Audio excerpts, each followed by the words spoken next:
Hello Synapsids, I'm back. Sorry if I missed you. It's pretty much safe to say that I've come a long way. On the 1st of May, my channel turns 3. Not really old, but still a considerable age. You might know me one way or another. We all change. I've had some history with my channel, from rises to falls and aesthetical tweaks, but now I really want to spice things up for the future. Before I reveal my rebrand, however, I would like to give a history lesson. Back in 2021, since the year before, and as much as I do now, I love dinosaurs. I was a little left to right thinking about making a YouTube channel, but I did anyways on again the 1st of May. I called it Mikailodon the Komodo Dragon, because the Komodo Dragon was just my top favorite animal at that time. The icon was of course a Komodo Dragon with laser eyes. Simple. Back then I had a favorite style of memes, 21st century humor. Like, you know this dude? Unfortunately for me at the time, I didn't see a lot of paleontology meme channels like that, so I just filled that niche and dubbed myself the crackback of paleontology. I also had an obsession with the great documentary series Walking with Dinosaurs, having just watched it a few months back. Yeah, I'm late to the party. And also game tunes for the Among Us Logic series, although they just suck nowadays. A lot of my videos at this time followed some weird trends the KineMaster kids were doing, most particularly the 64 bits, 32 bits, 16 bits, Thingy Bob, the angry video game nerd, I don't know. Talking about what the new hot game system is gonna be? Nintendo 64, the Bit Wars, 64 bits, 32 bits, 16 bits, 8 bits, 4 bits, 2 bits, 1 bit, half bit, quarter bit! My first video was one of these, specifically about the Australian ornithopod dinosaur Lianosaura, because it's just the floofiest floof the world has ever seen. Oh, was I a weird kid. Some videos were just so far down the rabbit hole that today I question myself, what the f*** was I doing at all? You might want to look away and cover your ears right now, I warn you. Let's try not to rot at the horror. Behind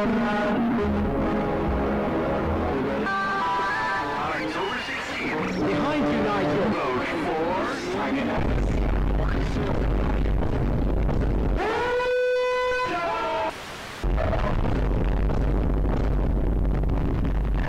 That's an island.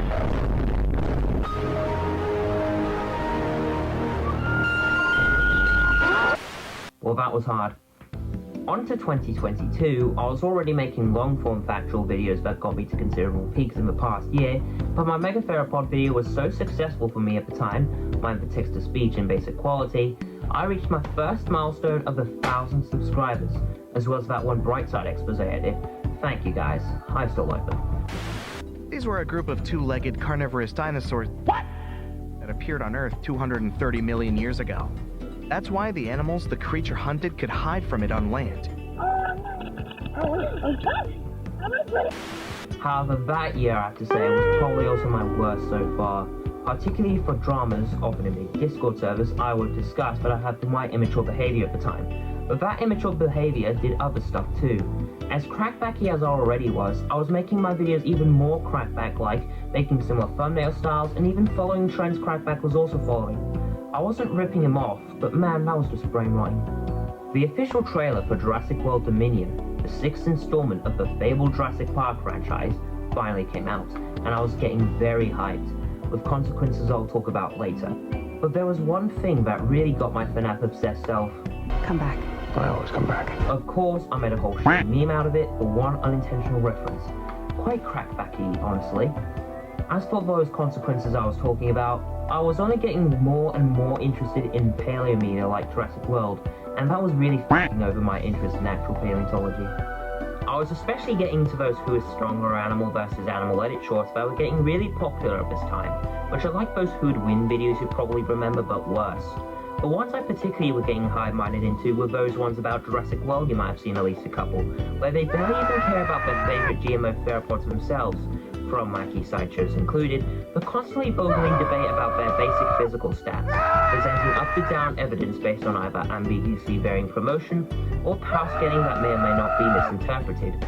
If they are about real animals at all, they'd still often only be caring about nothing but stuff like size and strength. It's honestly like back when Jurassic Park freed the community from just one dinosaur fight.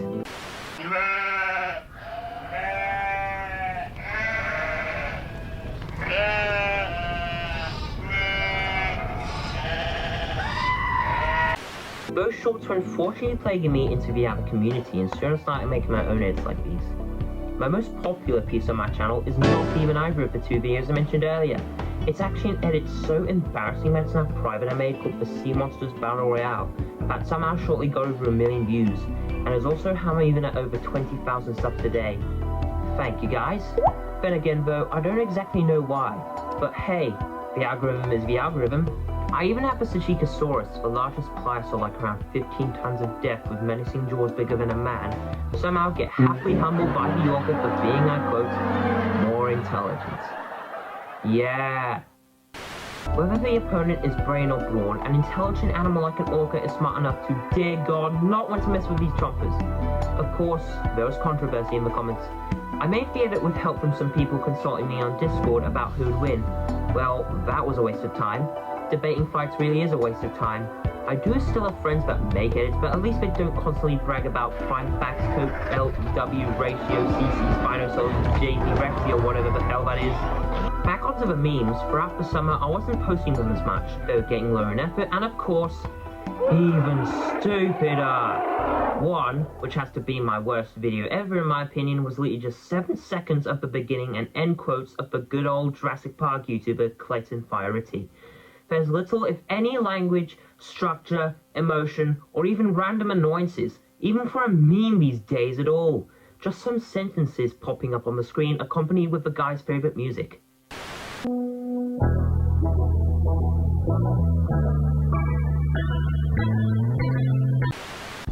It was based on these top 10 people who asked for your opinion memes, but pretty much in the wrong way. At this point, I sort of felt like a lazy content farmer trying way too hard to grow his brain-rotting crops, especially with my average view count going the opposite direction. I was now getting fed up with 21st century humor. It really wasn't getting funny anymore. Before this, I'd even look back at the memes once I posted them and cringe for constant annoyances of sound effects and shit popping up. Like, oh my god, Owen's radiant purple guy! He said I always come back, oh, baby shadow body, oh, lost emoji, been after the road! Like it or not, nowadays I'm really no longer into the bollocks. I do get the incomprehensibleness of 21st century humor, but a lot of channels usually making these memes do get funny at first, but soon just become uncreative, low effort, and milk the same annoying trends of jokes again and again and again, as well as the same repetitive shit popping up every second. I'm not saying that short form content or incomprehensible memes is bad or whatever. The opium bed was something interesting, but then again, 21st century humor is like the cocomelon for Gen Z, and I don't want my channel to be like that anymore. At that time, I was really just an immature and arrogant 13-year-old that I now wish wasn't. I'm still young, but I've changed a lot for the better from then. In autumn, I tried healing from the behavioural wounds I had throughout the year. I really liked watching Curious Archive, who you should go check out by the way, being introduced to paleontology-related stuff I didn't know of before, like All Yesterdays, a book about speculative reconstructions of prehistoric animals by the great Darren Naish, Ian Kozman and John Conway, and After Man, another about the speculative evolution of animals in 50 million years' time, by Scottish geologist Dougal Dixon. I got both books for Christmas and I was not disappointed. I also started lightheartedly roasting Jurassic World because why not? Late in the year, I made a poll on my channel's community page about if I should private the 21st century memes, although I can't seem to find it anymore for some reason. If you've been with me for a long time though, you might remember it. I had 3 options: yes, no, and do whatever you want. The latter won by a landslide, and so I privated the videos for good. I will talk more about the visibility of the videos later. I was transitioning into a new year, new me, and plus, new content. 2023 came around. It would be a much better year for me than 2022, with better behaviour and less troubles. However, it was quite a dark age for my channel.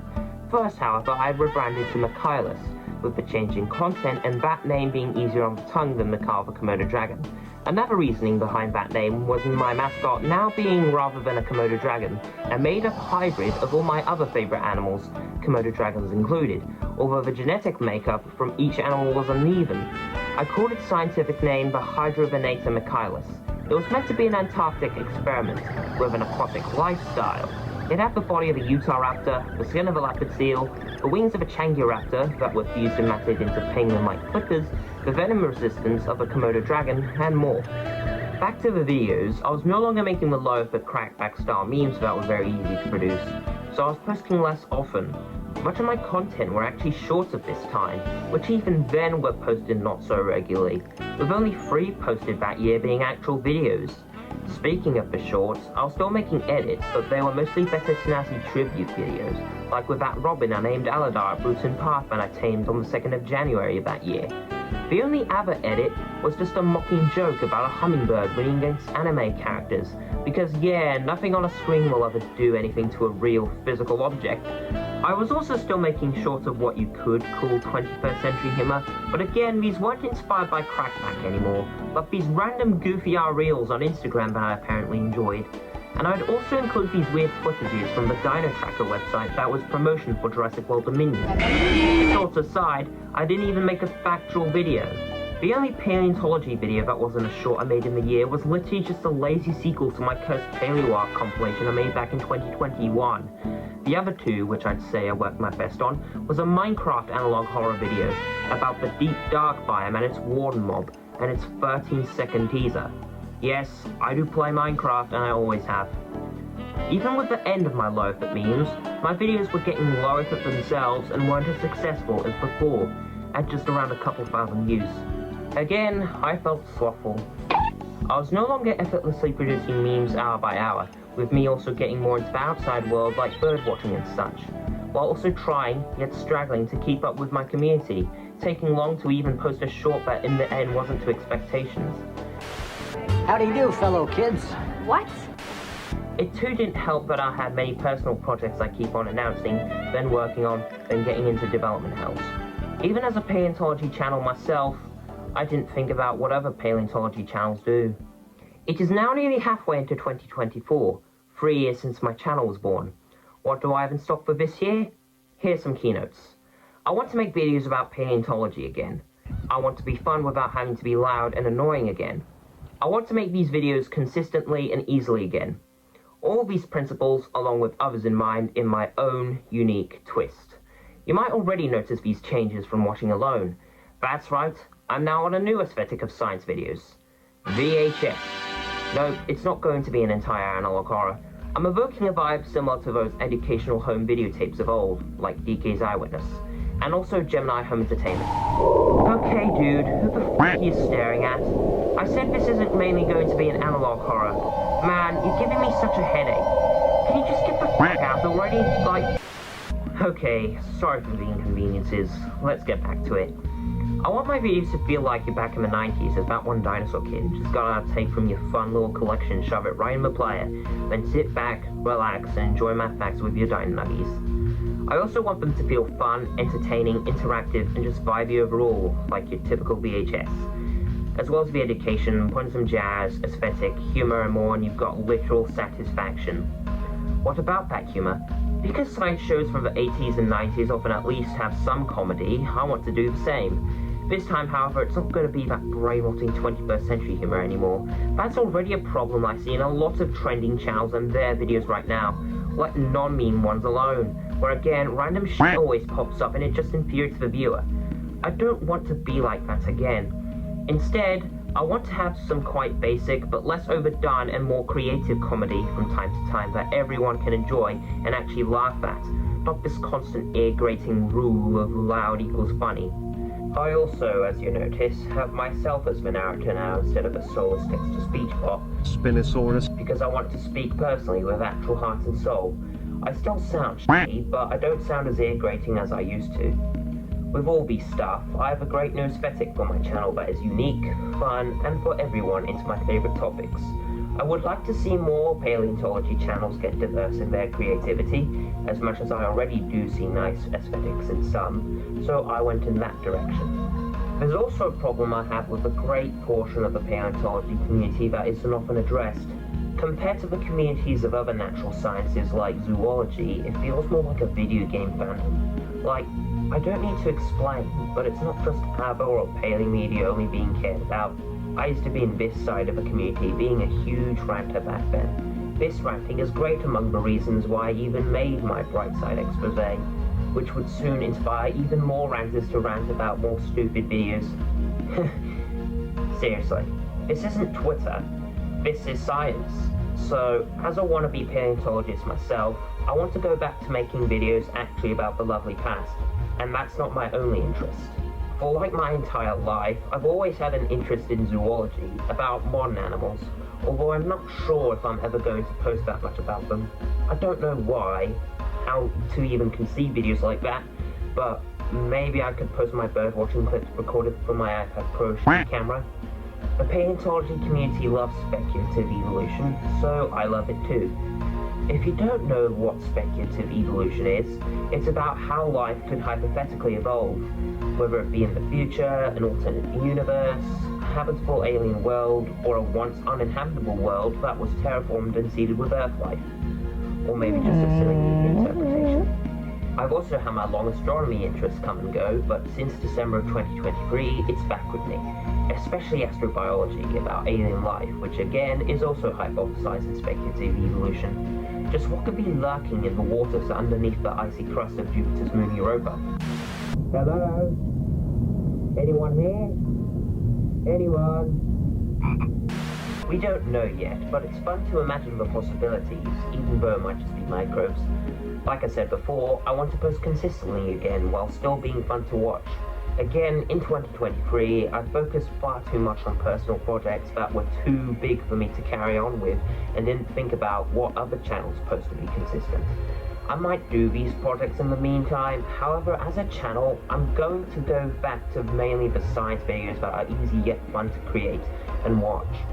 I'm already early in the making of a video about beautifully preserved fossil moments, like the fighting dinosaur specimen with the Velociraptor and Protoceratops in combat, inspired by paleontologist Dean Lomax's book, Locked in Time.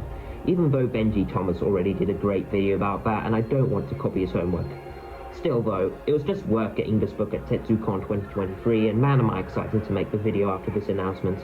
I'm also planning videos about the wonderful speculation of all yesterdays, whatever the hell lives on Europa, maybe that second paleontology iceberg video I kept on postponing, and more. And we can't forget to talk about the new mascot in town. Drumroll! The Mikailodon are free. The Mikailodon is the successor of the Hydrovenator, a new and improved hybrid of favorites. It's a huge, omnivorous, semi-aquatic animal of sizes reaching lengths of 15 meters and weights of 20 tons, and its preferred habitat is wetland.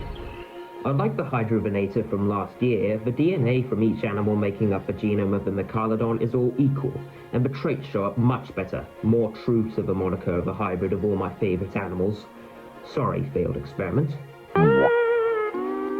This strange colossus has the head, plumage colours, and magnetoreception of a European robin, the tongue, venom, and skin of a Komodo dragon, the osteoderms and tail club of an Ankylosaurus, the hump, bill, and claws of a Deinocheirus, the wings of Hatzegopteryx, though flightless, the melon, echolocation, and tail fluke of a sperm whale, which is fused with a club, the duckle walking of a ground sloth, and the stature and teeth of an iguanodon and Chimaerosaurus. Some traits complement each other. For example, the ground sloth and Deinocheirus are big clawy creatures, so their traits do mix well. As said before, the sperm whale's fluke is crossed with the Ankylosaurus's club, although like this, it might be a little heavy to swim with. But it could work in some circumstance. The Mikailodon also has a crocodilian-like throat pouch to store and carry its meals around. And that blue thing right there is not a crest, but a balloon-like organ where the blowhole sits that can be inflated to produce some alien noises. The Mikailodon also has a strange ontogeny that could even be considered metamorphosis. It starts life not as a generic dinosaur hatchling, but a fluffy little pterosaur-like flatling, just a foot long, that even looks like a baby robin at a glance. Like pterosaurs, and unlike birds, it's already able to fly, flicking through the skies for generous meals, from plant matter like grains and fruits, to small animals like insects and fish. At 5 years of age and a mighty wingspan of 5 meters grown, however, its wings become smaller and lose flight, only using for the display and swimming now, sort of like fins. The juvenile Mikailodon, with the gracile build reminiscent of the Hydrovenator, is still an agile creature on both land and water though. Finally, at 10 and throughout the next decade, it gets a huge growth spurt, becoming larger, heftier, and slower, now crawling on its knuckles like a ground sloth. It loses some feathering, with the face turning a reddish hue like a robin, and features like the osteoderms and nose balloon have also become more prominent and important. I've really made such a quirky creature, If you want to learn more about the Mikailodon, I have a link to my artwork describing it on DeviantArt. And no, it isn't fetish to the dirties out there. Not sorry. Now, remember when I said I'd talk about the visibility of my old shitty memes since the poll? Well, now remove the pin and we'll talk about it. It may or may not have been controversial, so maybe I could unprivate these videos again for a playlist, but I don't want them on my channel's page, and some are just so deeply f***ed up that I don't know about unprivating them all, really. Maybe I'll do another poll about this and we'll see. And that's it for the announcement. Phew. I hope I do produce these new videos well, and I hope you guys do enjoy them. I'd love to hear your thoughts, advice, and constructive criticism on this. I myself could do better on the style, but this video is partly a ranty revisit to my cringy old videos, so I do understand why it feels out of place. There will be changes. This is just the first of this big new revamp. I'm sorry if this took a while. I'm slow seg as I've said earlier, and there were small but significant issues to get through while making this near 20-minute monster of a video. Not to mention my shitty voice. But hey, at least I don't sound like Little Das. If you haven't heard of it already, I also have a Discord server for my community called the Mikail Central of Nature, or MCN. It's meant to be like a pretend science museum where we discuss natural sciences, share wildlife photographs, roleplay as animals, and more. If you'd like to join, the link is in the description. Anyone is welcome, as long as they abide the rules. Thank you for tuning into the news, and I'll see you in the next video. Cheerio!